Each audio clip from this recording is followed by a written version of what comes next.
Chandamama Mahabharata, Part 29. Urvashi's Curse. Upon Indra disappearing after advising him to seek a vision of Shiva, Arjuna resolved to worship Shiva and moved forward. He came across an exceedingly enchanting forest. The trees therein were very beautiful. Fragrances were emanating from the flowers. It appeared to Arjuna as a highly favorable place to perform penance toward Shiva. Arjuna wore matted hair, donned bark garments, and performed severe penance for 4 months toward Shiva. Intense heat emerged from him, and smoke enveloped the entire forest. Seeing that, the sages residing in that forest went to Shiva and pleaded with him to fulfill Arjuna's desire and make him cease his penance. Shiva told them that he was going to fulfill Arjuna's desire and sent them back, asking them not to fear. As soon as the sages departed, Shiva assumed the guise of a hunter. Parvati and the Pramanthas assumed guises befitting his attendants. All of them together began to roam in the forest where Arjuna was performing penance. At that very time, a demon named Mukudu came in the form of a boar to kill Arjuna.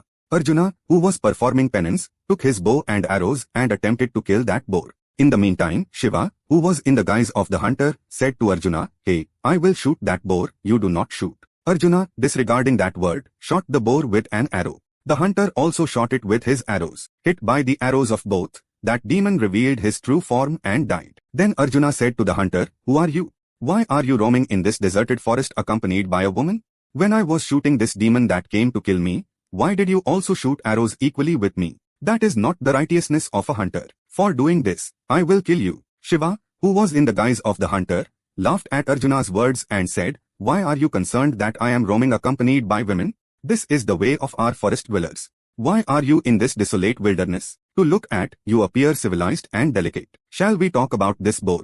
I am the one who shot it first. You shot the very boar that I had shot. Out of arrogance that you possess strength, you are finding fault with me. If you are that strong, come to battle with me," thus provoking Arjuna. Arjuna became angry and shot arrows in succession at the hunter. But the hunter, without minding them, said, "What arrows are these? Are there no better arrows than these? Cannot you battle better than this?" Arjuna suspected that this hunter, who did not mind his infallible missiles, must be some great being in disguise. If he were an ordinary hunter, he would have been gone long ago.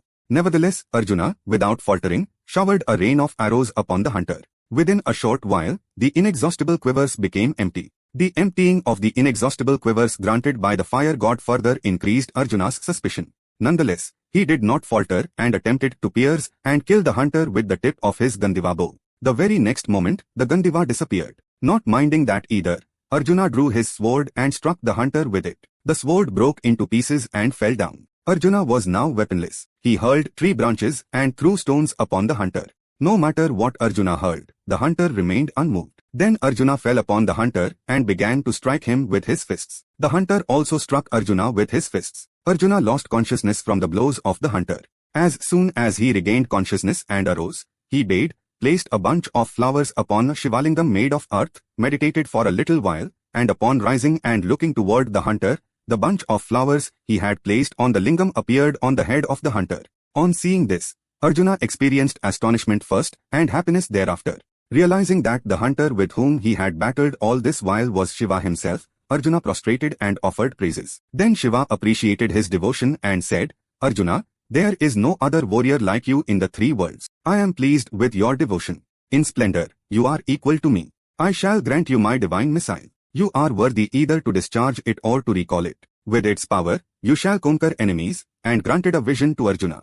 Arjuna fell at the feet of Shiva and begged to be forgiven for his ignorance. Shiva embraced Arjuna, held his hand, and said, "Arjuna, in your previous birth, you were the sage Nara. For many thousands of years, you and the sage Narayana performed penance at Badrikashrama. Both of you killed many wicked demons and upheld Indra's sovereignty. The bow you wielded then is the very bow you possess again now. It was by my illusion that your Gandiva and inexhaustible quivers disappeared. Tell me what your desires are, I shall fulfill them." "Maheshwar, a battle is going to occur for me with Bhishma, Drona, Karna, and Duryodhan.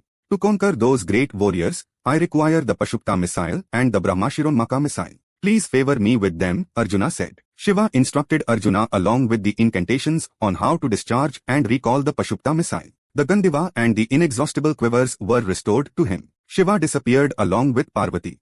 Arjuna felt as though boundless strength had come to him. He had obtained the rare Pashupta missile, and he had obtained the vision of Ishvara.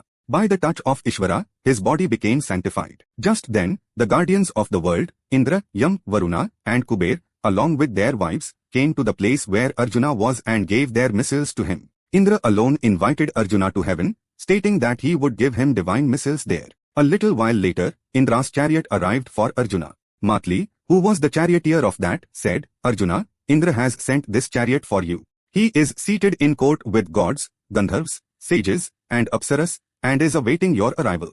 Let alone ascending Indra's chariot, Arjuna felt whether he even possessed the worthiness to touch it. Still, since it was the command of Indra, desiring to ascend, he first asked Matli to ascend, and thereafter he ascended the chariot. The chariot rose into the sky and proceeded along the celestial path of the Siddhs. Matli explained to him who they were individually, when resplendent royal sages, warriors who had died in battles, perfected ones, Gandharvas, and groups of Apsaras appeared in the celestial vehicles visible along the way. After a while, the city of Amravati became visible to Arjuna at a distance. A lofty tower stood above its outer gateway. Arjuna experienced supreme bliss just upon seeing it. Inside the city, in the Nandana garden, Apsaras were roaming. As soon as Arjuna's chariot entered the city of Amravati, the gods came forward to receive him upon the command of Indra. Gandharvas, perfected ones, and Apsaras offered auspicious honors to him. Celestial sages, beginning with Narada, blessed Arjuna.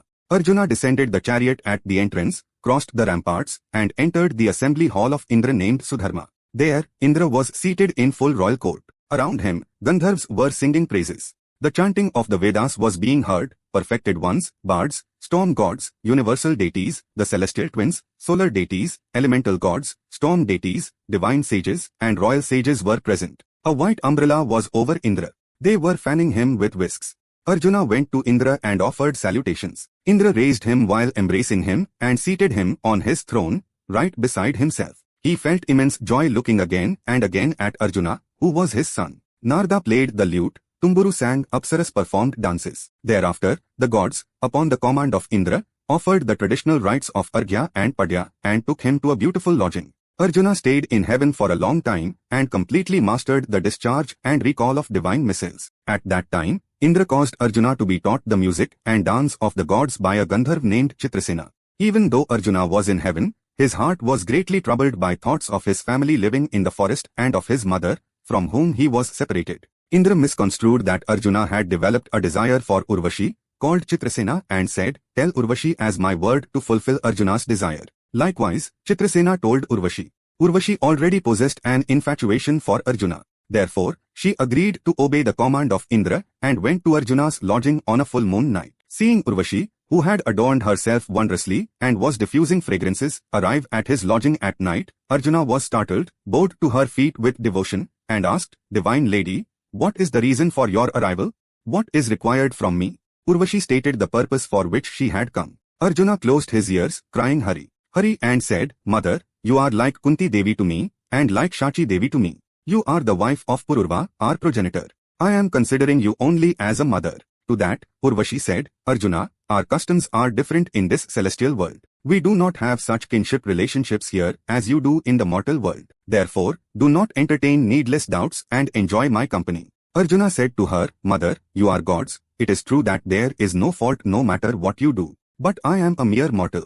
Therefore, I cannot do the deeds that you do. You are like a mother to me. Do not harbor other thoughts toward me, and look after me like your son. With the occurrence of disappointment, anger arose in Urvashi. She said to Arjuna, I am a woman, free to act as I choose. When I came to you out of desire, you rejected me. Therefore, I curse you to become a eunuch. Becoming impotent, may you pass time with dances and songs among women in the inner apartments. Thus cursing, she turned around abruptly and departed. Arjuna passed that night somehow, and as soon as Chitrasena arrived the next day, he explained to him in detail about Urvashi's arrival to him the past night, his rejection of her desire, and her departing after cursing him. Hearing all this through Chitrasena, Indra came to Arjuna and said, Arjuna, I did not think that you truly possessed this much restraint. Those who possess this much restraint are very rare even among great sages. Do not fear Urvashi's curse. You have to perform an incognito exile for 1 year, do you not? Experience this curse then. It will actually prove beneficial to you. As soon as that year is completed, Urvashi's curse will end for you. Being satisfied with these words, Arjuna spent time in heaven moving about along with Chitrasena. Chandamama Mahabharata, Part 29 is complete. For now, Swasti.